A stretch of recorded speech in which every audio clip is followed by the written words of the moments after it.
Good morning friends, स्वागत है आपका मेरे किचन में। फ्रेंड्स, आज आप जानते हैं आज कौन सा दिन है। आज है सत्यनारायण का दिन। तो आज बहुत से लोग सत्यनारायण की भगवान की पूजा करते हैं। तो आज चलिए आज बना लेते हैं, हम सत्यनारायण का प्रसाद बनाते हैं। तो उसके लिए सत्यनारायण की चूरी बना लेते हैं। तो ये मैंने उसके लिए लिया है आटा 1 कटोरी, मूंगफलियाँ ली हैं मैंने आधी कटोरी और शक्कर ली है मैंने। शक्कर आप अपने हिसाब से लेंगे, कम चाहिए तो कम और ज़्यादा डालना है तो आप ज़्यादा डाल सकते हैं। तो चलिए बनाना शुरू करते हैं। और ऑयल चाहिए हमें 1 बड़ा चम्मच।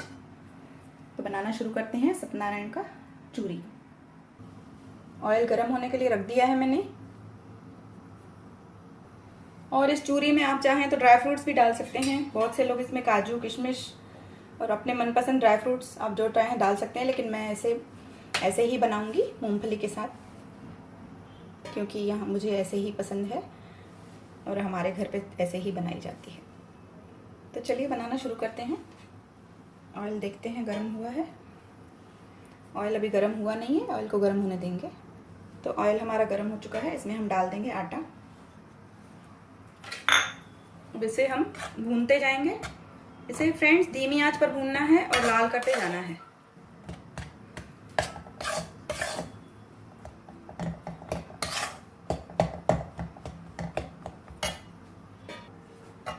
इसे कंटिन्यू चलाते रहना है फ्रेंड्स। आंच हमको मीडियम रखनी है।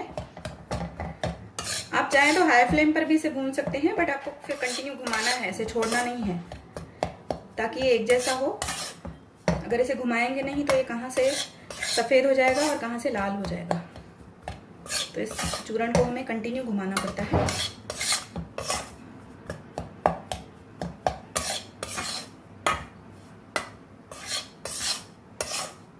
सत्यनारायण का चूरण आपने सुना होगा, जो भगवान को प्रसाद में चढ़ाया जाता है। ये वही चूरी है, मैं वही बना रही हूँ। तो मैंने इसकी हाई रखी है, क्योंकि मैं इसे कंटिन्यू घुमा रही हूँ।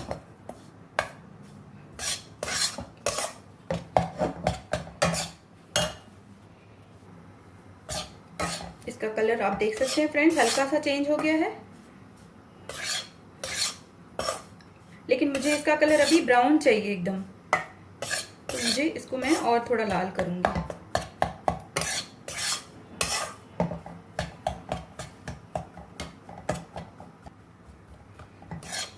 आप देख सकते हैं इसका कलर हल्का सा ब्राउन होने वाला है। इस स्टेज पर हम फ्लेम को लो कर देंगे, क्योंकि हमारा ये बर्तन भी गर्म है, तो ये इसमें भी और थोड़ा लाल होता रहेगा। इसके बाद इसे कंटिन्यू चलाना है, क्योंकि अभी ये होने वाला है, होने की स्टेज पे है।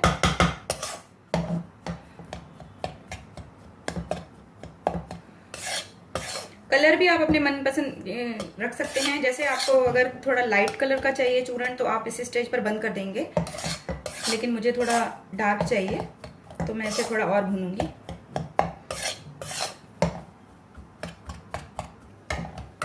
तो फ्रेंड्स, हमारा चूरण अब हो गया है एकदम तैयार। बहुत ही अच्छी खुशबू आ रही है। वैसे भी आप जानते हैं, जब हम आटे से कोई भी चीज़ बनाते हैं तो बहुत ही अच्छी महक हो जाती है पूरे घर में। तो इसकी भी बहुत ही अच्छी खुशबू आ रही है। और ऑयल भी फ्रेंड्स इसमें मैंने ज़्यादा डाला है। अगर आपको कम पसंद है तो आप कम डालिए, क्योंकि ऑयल मैंने देखिए इसमें इतना डाला है कि ये इस पे चिपक रहा है, स्पैचुला पे ये लग गया है। तो ऑयल आपको अपने हिसाब से डालना है। किसी किसी लोगों को कोई कम पसंद होता है ऑयल, तो वो थोड़ा आप देखो। तो फ्रेंड्स, अभी हमारा ये चूरण हो गया है। अब हम इसमें मिला देंगे मूंगफली, और मूंगफली को भी हम थोड़ी देर के लिए भून लेंगे।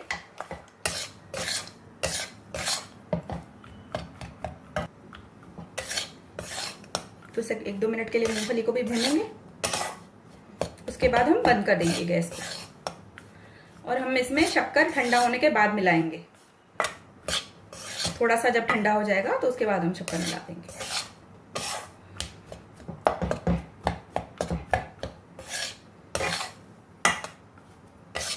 तो मूंगफली को भी मैंने भून लिया है 1-2 सेकंड के लिए।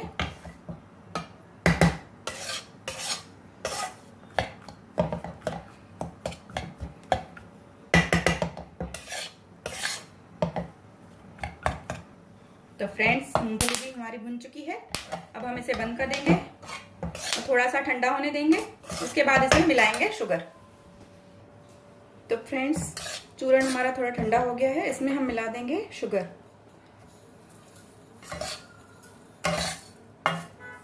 और इसको अच्छे से मिला लेंगे। तो फ्रेंड्स, तैयार है भगवान को चढ़ाने के लिए सत्यनारायण का चूरी। इसे ऐसे बनाकर भगवान के ऊपर प्रसाद बनाकर चढ़ाया जाता है। तो फ्रेंड्स, मैंने इस प्रसाद को प्लेट में निकाल कर सर्व कर लिया है भगवान को चढ़ाने के लिए। आप देखिए, आप भी इसी तरह से बनाइए सत्यनारायण का चूरी। इसे हम लोग चूरन भी कहते हैं।